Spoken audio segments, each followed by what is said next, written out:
At first glance, the new memoir I'm Your Biggest Fan, Awkward Encounters and Assorted Misadventures in Celebrity Journalism just looks like a breezy collection of stories about Hollywood stars from People magazine executive editor Kate Coyne.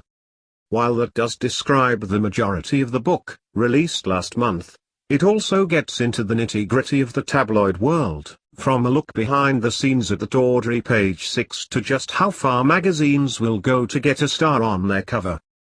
However, the book is best when Coyne mixes the media inside details with bizarre anecdotes about celebrities. There is no better example than her chapter on Tom Cruise, who is one of the most mystifying stars to cover as a journalist, from his erratic behavior to the fact that talk shows are apparently banned from asking him about Scientology. Coyne, a former entertainment editor for Good Housekeeping, writes how she interviewed Cruise for a cover story during his press tour for Mission Impossible 3 in 2006. She wasn't sure what to expect, especially because it was less than a year after he argued with Matt Lauer on The Today Show, criticized Brooke Shields for using antidepressants and, of course, jumped up on Oprah's couch declaring his love for Katie Holmes. She didn't need to worry, Cruise was gracious and friendly, and the interview went smoothly. The weird part? Just how much Cruise's team monitored his press coverage, even for a celebrity-friendly publication like Good Housekeeping. While Coyne was waiting for Cruise to show up, she spotted a tape recorder on a table of the room, which seemed odd.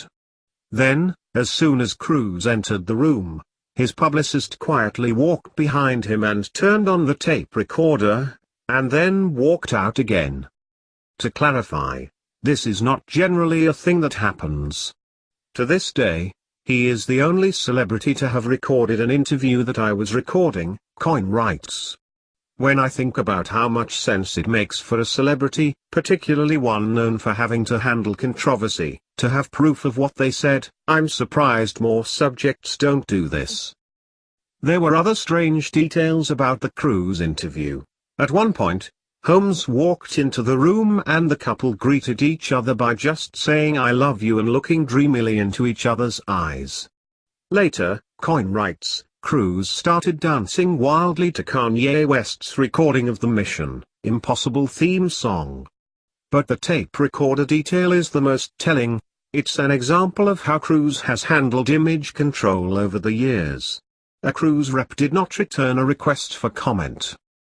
Meanwhile, throughout the rest of the book, Coyne spills stories that answer some other pop culture questions, including: why did Kate Gosselin become such a tabloid force?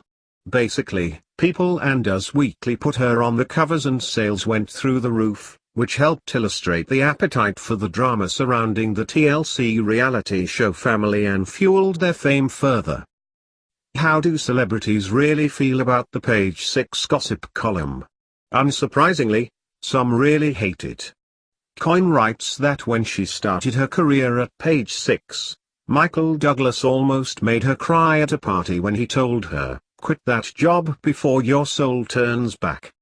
Later, a fellow colleague admitted Douglas said the same thing to her. Is Tom Hanks really as awesome as he seems on the internet? Yeah, pretty much. He took it upon himself to make Coyne feel better after she had an embarrassing incident at an Emmy Awards party in front of Neil Patrick